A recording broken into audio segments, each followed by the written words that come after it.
370 खत्म होते हुए देखा।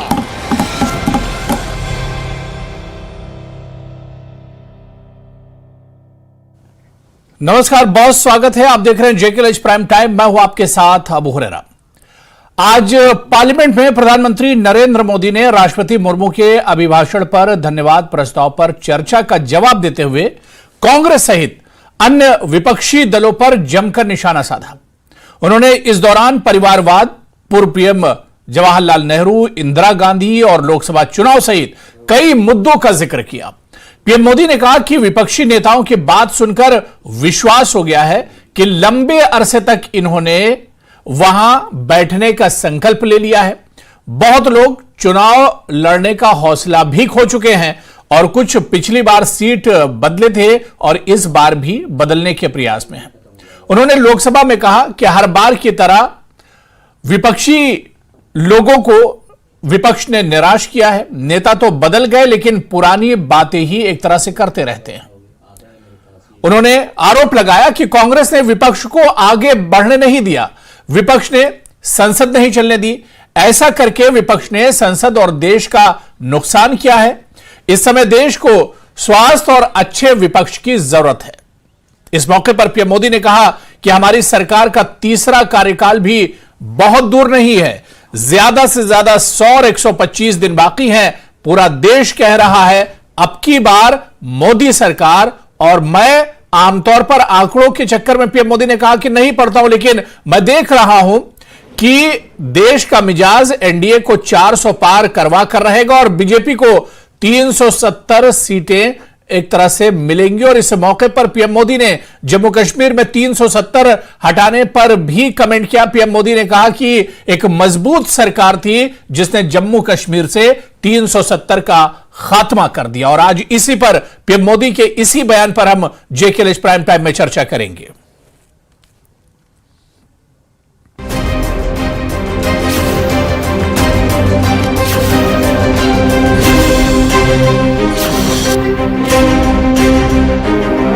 हम सबने 370 खत्म होते हुए देखा।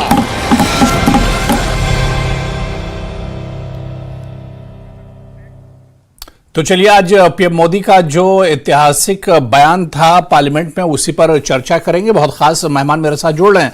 बहुत जल्दी अपने मेहमानों का भी आपसे इंट्रोडक्शन करा देता हूं। विक्रम सिंह रंधावा जी मेरे साथ हैं, सीनियर लीडर हैं जम्मू कश्मीर बीजेपी के और एक्स एमएलसी हैं, वो हमारे साथ इस चर्चा में जुड़े हुए हैं।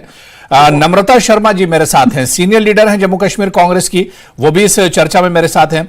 एडवोकेट मुजफ्फर इकबाल खान साहब सीनियर लीडर हैं जम्मू कश्मीर नेशनल कॉन्फ्रेंस से, अक्सर हमारे साथ चर्चा में जुड़ते हैं, वो भी इस चर्चा में मौजूद हैं। कुछ देर में पॉलिटिकल एनालिस्ट भी हमारे साथ इस चर्चा में जुड़ेंगे। सभी मेहमानों का बहुत इस्तकबाल है, बहुत स्वागत है जेकेएल प्राइम टाइम में। मैं एडवोकेट मुजफ्फर इकबाल खान जी आपसे शुरुआत करना चाहूंगा। मैं सोच रहा था कि पहला सवाल विक्रम सिंह रंधावा जी से लूं, लेकिन आज पार्लियामेंट में पीएम मोदी साहब ने सीधा सीधा जो निशाना साधा है वो कांग्रेस और पूरे अपोजिशन को उन्होंने एक तरह से टारगेट पर लिया है। तो मैं रंधावा जी से न शुरू करके मैं मुजफ्फर इकबाल खान साहब आपसे शुरुआत करना चाहूंगा। पीएम मोदी ने चाहे परिवारवाद की बात करें, चाहे 370 की बात करें, चाहे विपक्ष की पूरे अपोजिशन की बात करें, सब पर उन्होंने निशाना साधा है।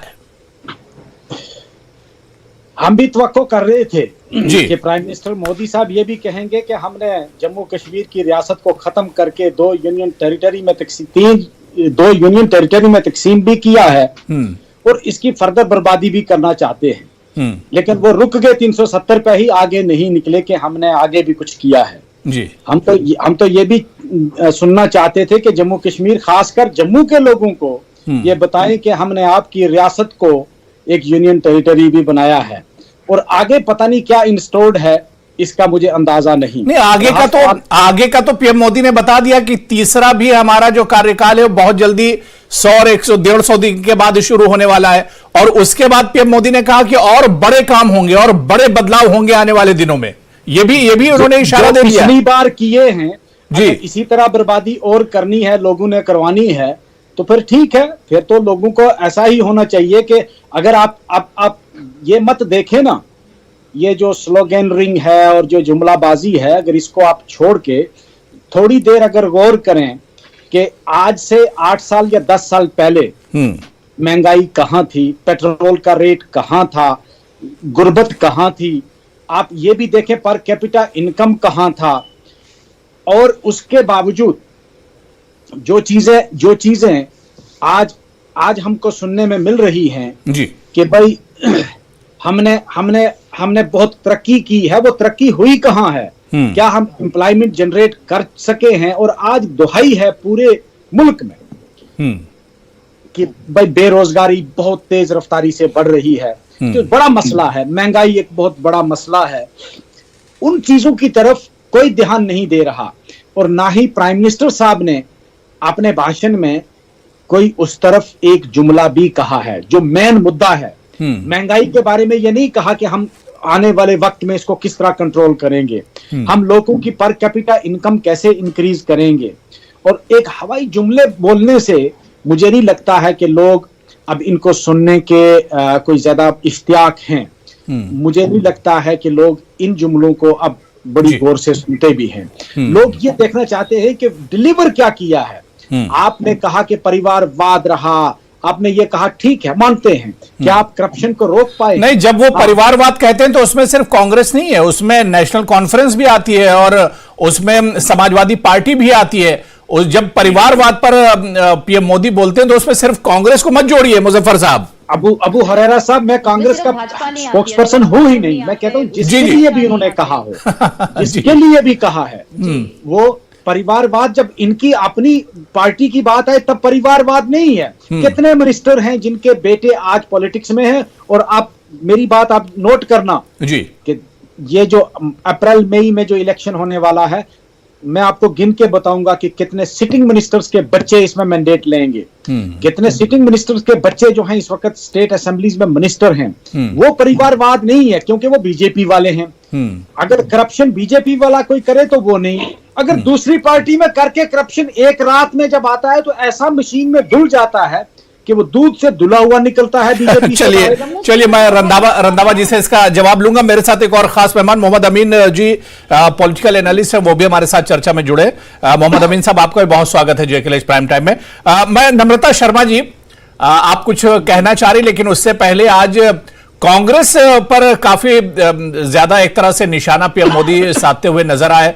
राहुल गांधी उनके निशाने पर थे, परिवारवाद उनके निशाने पर था और उन्होंने कहा कि कांग्रेस खुद तो कमजोर हुई ही, कांग्रेस ने अपनी दुकान तो बंद ही कर दी, लेकिन पूरे अपोजिशन को भी नुकसान पहुंचाया है कांग्रेस ने। देखिए, जो जिससे डरता है उसी का नाम तो बार बार लेता है। कांग्रेस ने इस देश को बनाने में एक अहम भूमिका निभाई। जिस देश को आजाद किया, नेहरू जी की बात करते हैं, आर्किटेक्ट ऑफ इंडिया, जिन्होंने एम्स, आईआईटी, बीएचईएल और इस तरफ देश को लेके गए कि बताया कि ये कौन से इंस्टीट्यूशंस हैं। आज मैं उनका भाषण सुन रही थी और कितना अहंकार भरा था। देखिए, लंका तो रावण की भी नहीं रही, तो नाश तो इनकी लंका का भी होगा। Every pride has a fall. तो आज जो भाषण, जो अभिवादन जो कर रहे थे, उसको जिस तरह से होना चाहिए था, जैसे अभी मुजफ्फर जी ने कहा कि एक प्राइम मिनिस्टर ऑफ इंडिया जिस तरह से अपना भाषण करता है प्रेसिडेंट उसके ऊपर, वो होता है जैसे मनमोहन सिंह जी क्या करते थे कि इकोनॉमिकल क्राइसिस है पूरे वर्ल्ड के अंदर और हमें इससे कैसे उभरना है, क्या जरूरत है, हम बेरोजगारी को कैसे कर्ब कर सकते हैं, हम हंगर इंडेक्स को कैसे कर्ब कर सकते हैं, हम इन चीजों की प्राथमिकताएं क्या हैं देश के लिए। लेकिन नहीं, उनको सिर्फ कटाक्ष करना है। और जो देश उनको मिला है, ये बता सकते हैं कि इनके क्या भाजपा को कोई बाप दादा भी शामिल था उस वक्त जब देश आजाद हुआ, जब देश को बनाने में अहम भूमिका निभाई? ये तो वो हैं जो सावरकर, जो देश में चिट्ठियां लिख के माफीनामा लिया करते थे। आज ये बताएंगे कि देश को कैसे बना और नेहरू जी पे कटाक्ष करते हैं हमेशा। क्यों इतना डर लगता है जो चले गए प्रधानमंत्री की, कुछ करके गए थे? वो बताते हैं कि नहीं, आज तो दावा किया पीएम मोदी ने कि बस तीसरा कार्यकाल भी आ रहा है, तीसरी बार फिर बीजेपी आ रही है और इस बार पीएम मोदी ने कहा है कि एनडीए 400 के पार और बीजेपी 370। बीजेपी का टारगेट 370 का है। नम्रता जी, ये क्या बताएंगे जिन्होंने किसी के साथ वफा की ही नहीं? क्या इन्होंने क्या किया महाराष्ट्र में शिवसेना के साथ? उनका सिंबल भी ले लिया। क्या किया इन्होंने? बाकी जो इनके साथ पार्टनर्स थे, इन्होंने कहा कि कांग्रेस सहयोगी दिलों को साथ लेके चलने वाली पार्टी है और सहयोगी दिलों को उतना ही महत्व अहम भूमिका भी देती है। मैं कुछ बिंदुओं पर इनका ध्यान देना चाहूंगी। आप मुझे बताइए कि आज लद्दाख के अंदर कल जो एजिटेशन हुई इतनी जबरदस्त स्टेटहुड को लेके, मीडिया ने उसे कवर किया हो, नेशनल मीडिया ने, या नहीं किया हो, क्या उसे नकारा जा सकता है? कि ये तो कहते थे कि वो लद्दाख हमेशा से यूनियन टेरिटरी मांगती है। आज वो 6 पे कमीशन हो, पीएससी हो, अपना यूपीएससी हो, चाहे स्टेटहुड हो, कितनी बड़ी एजिटेशन वहां चल रही है, जिसने मजबूर कर दिया इनको 16 तारीख को कि इनको एक मीटिंग बुलानी पड़ेगी। ठीक है रंधावा जी, देखिए रंधावा जी से मैं सवाल नहीं करूंगा, मुजफ्फर साहब आपने और नम्रता जी आपने कई सवाल कर लिए हैं, के बाद एक रंधावा जी जवाब दे रहे हैं, रंधावा जी सबका जवाब दे रहे हैं जी। भाजपा को विक्रम सिंह रंधावा जी, मुझे लगता है कि आदरणीय प्रधानमंत्री जी ने आज लोकसभा के अंदर बड़ा स्पष्ट कर दिया कि धारा 370 को जड़ से हटाना भारतीय जनता पार्टी का कोर एजेंडा था। और हमने कहा था जब पूरी पावर में आएंगे धारा 370 को भी हटाएंगे और प्रभु श्री राम जी का मंदिर भी वही बनाएंगे। वहीं पे मंदिर का निर्माण हुआ है, धारा 370 को भी धराशायी किया है। 5 अगस्त 2019 के बाद जो लैंडस्लाइड डेवलपमेंट जम्मू कश्मीर में हुई है वो नहीं अपोजिशन वालों को नहीं दिखेगी, क्योंकि इनकी दुकानदारी बंद हो गई, इनके ये बेरोजगार हो गए, ये सड़कों पे आ गए, पार्टी खत्म होने के कगार पे आ चुकी है। ये मैडम नम्रता जी भी बात कर रही हैं कि ये साथियों को लेके चलती है कांग्रेस, इनके साथी रहे कहाँ हैं? मैडम ममता ने स्पष्ट कर दिया कि मैं राहुल गांधी को उन्होंने वेस्ट बंगाल में एंटर नहीं करने दिया, और उन्होंने यहां तक कह दिया कि देश भर के चुनावों में कांग्रेस 40 सीटें भी नहीं ले पाएगी। नीतीश कुमार ने इनको बता दिया कि इनका वजूद क्या है। वो कल पैदा हुआ केजरीवाल इनको दिल्ली में खड़े नहीं होने दे रहा। जम्मू कश्मीर की 5 सीटें हैं, ये 5 कैंडिडेट तय करके बैठे हैं, फारूक अब्दुल्ला का 1 सीट पे लड़ने नहीं देगा। ये कारण ये है कि कांग्रेस के लोगों ने 70 साल इस देश को दीमक की तरह चूसा है। मैं तो कहता हूं पंडित जवाहरलाल नेहरू दुनिया के पहले ऐसे प्रधानमंत्री बने जिन्होंने खुद अपने लिए भारत रत्न लिखा कि Jawaharlal Nehru giving Bharat Ratna to another Jawaharlal Nehru. ये बहुत बड़ा एक कलंकित, ये पता नहीं कौन सी हिस्ट्री और कौन सा ज्ञान लेके आते हैं विक्रम जी, कहां से लेके आएंगे ज्ञान की भारत रत्न उन्होंने खुद को दिया। अब देखो आगे बार बार पार्टियां बदल के, तो हम जब अपनी पार्टी की बात करते हैं तो मुझे लगता है वहीं से पता लग जाता है कि हमारा वजूद क्या है। बाकी आज कश्मीर जो है वो नहीं आज जिस तरह से आज पार्लियामेंट में रंधावा जी पीएम मोदी ने परिवारवाद पर हमला किया, तो अब यहां पर नम्रता जी और मुजफ्फर साहब कह रहे हैं कि परिवारवाद तो बीजेपी में भी है, बीजेपी में भी कई लीडरों के जो बच्चे हैं वो भी शामिल है। नम्रता जी आपसे सवाल कर रही हैं। आप जो परिवारवाद की बात कर रहे हैं और अभी आप जिनकी बात कर रहे हैं, 2 भाई तो आप ही की पार्टी में है। एक तो वही है जिनपे आपने कहा था कि खनन माफिया आधा पैसा उनको देता, बाद में आपको माफीनामा लिखना पड़ा। क्यों विक्रम जी भूल गए आप? तो परिवारवाद की बात ना करें। ऐसा कुछ नहीं है, वो तो आप ही जब किसी का वजूद होगा तो वो कहीं भी जा सकता है। यहाँ राहुल गांधी आज धक्के मार गाड़ी स्टार्ट की तरह अभी तक उसकी गाड़ी नहीं स्टार्ट हो पा रही और जबरदस्ती उसको नेता बनाने का प्रयास किया जा रहा है। और मुझे लगता है कि ये बड़ा स्पष्ट हो चुका है कि कांग्रेस अपने आखिरी दिवालेपन पे है। 2024 का चुनाव जो है, और जैसे इनके साथी भगवंत मान ने कहा कि दुनिया के 370 सिर्फ भारतीय जनता पार्टी का कोर एजेंडा था। वो इनका वजूद बनने वाला है। क्या जम्मू कश्मीर के लोगों ने मांग की थी कि आप हमारी नौकरियों का यहाँ से छीन लिया जाए? क्या बेरोजगारी लोगों ने मांगी थी? वो 2014 से पहले कांग्रेस हर घर को नौकरी देती थी। 2014 से पहले जो है, चलिए वर्सेस विंडो लगा लीजिए, वर्सेस विंडो दे दीजिए। 2014 जी नम्रता जी सवाल कर रही है, नम्रता जी सवाल कर रही है। मैं मोहम्मद अमीन साहब आ रहा हूँ, मोहम्मद अमीन साहब आ रहा हूँ। मैं उन्हीं के सवाल का जवाब दे रहा हूँ। जी मैंने कहा जम्मू के लोगों ने कभी कहा था कि हमें प्रॉपर्टी टैक्स से नवाजा जाए, हमें बेरोजगारी से नवाजा जाए। अरे जम्मू के लोगों ने 2019 में सीटें जिता के दी, अभी 2024 में जम्मू के लोग फिर से जिता के देंगे। अगर जम्मू के लोग इतने निर्दयी हो तो फिर हमें सीटें क्यों जितवा के देते हैं? वो पूरे देश में जाएगी और हमारी विचारधारा से जुड़े हुए। चलिए ठीक है, मैं देखिए दोनों लोग को समय दे दिया। ठीक है, बात हो गई नम्रता जी, नम्रता जी बात हो गई। मैं रंधावा जी मैं जल्दी से मोहम्मद अमीन साहब को जोड़ लेता हूं, बहुत देर से वेट कर रहे हैं। मैं दोबारा से आ रहा हूं, दोबारा से मैं आऊंगा। नम्रता जी मैं आऊंगा दोबारा से मैं आ रहा हूं, दोबारा से आ रहा हूं। मैं मोहम्मद अमीन जी, आज आपने पीएम मोदी की स्पीच सुनी होगी पार्लियामेंट में। उन्होंने अपोजिशन, कांग्रेस और बहुत से मुद्दों पर बात की और 370 का भी जिक्र हुआ। 370 उन्होंने कहा कि एक मजबूत सरकार हमारी थी और हमारा जो लक्ष्य था 370 को हटाना वो हमने हटा दिया और जम्मू कश्मीर अब डेवलपमेंट की तरफ बढ़ रहा है। और 370 को बीजेपी से भी उन्होंने जोड़ा। उन्होंने कहा कि इस बार एनडीए की सीटें 400 के पार होंगी, और बीजेपी की सीटें 370 होंगी तकरीबन। अबू साहब, आपका बहुत बहुत शुक्रिया कि आपने मुझे मदऊ किया इस टेलीविजन डिबेट में।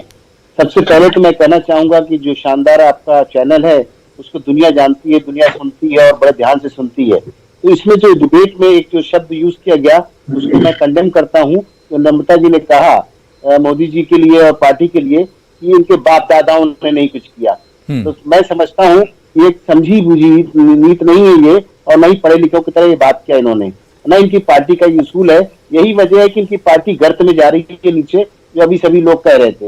यहाँ तक सवाल है 370 का, 370 जब लागू हुआ तब भी सबको बुरा लगा, लेकिन नहीं, आज आप देखिए कि वहां पे कितनी आजादी है हर चीज की। जम्मू कश्मीर में जो एक फैमिलीवाद, परिवारवाद की बात थी, बिल्कुल सही बात है। परिवारवाद आप देखिए ना, जम्मू कश्मीर में परिवारवाद कैसे था आप देखिए, चाहे एक पार्टी रही हो चाहे महबूबा मुफ्ती की पार्टी रही हो, उसमें भी फादर प्रेसिडेंट है, फिर उनका बेटा प्रेसिडेंट बनता है। इसी तरह कांग्रेस में भी यही हाल रहा। आप देखिए समाजवादी की जो बात कर रहे थे आप, इसको बोलते हैं परिवारवाद, कि उसका पार्टी का जो हेड है, आप देखिए बहुजन समाज में मायावती रही, काशीराम मायावती, इस तरीके से आप देखिए। आप साउथ में भी देखेंगे तो यही पाएंगे, स्टालिन को, उनके फादर को, उनके ग्रैंडफादर को। ये परिवारवाद है, ये परिवारवाद नहीं है। मैं कहूंगा नम्रता जी और आप सबके डिबेटर्स को बताना चाहूंगा, सोच समझ के बात करिए। परिवारवाद वो है, नहीं नम्रता जी जवाब दे रही है।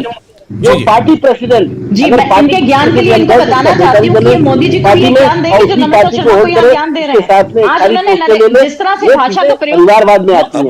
आप लोगों ने जो परिवारवाद, मैं रंधावा जी आ रहा हूँ। नम्रता जी कुछ कहना चाह रही है।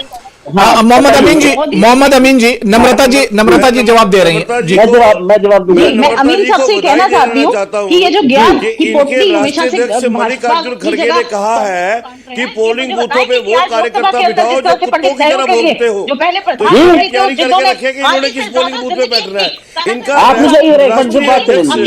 वो ये कह रहा है कि मैं रंधावा जी पहले मुझे बताइए इनको। रंधावा जी मैं आ रहा हूँ। मैं नम्रता जी जल्दी से बात पूरी कर लीजिए, मैं रंधावा जी आ रहा हूँ।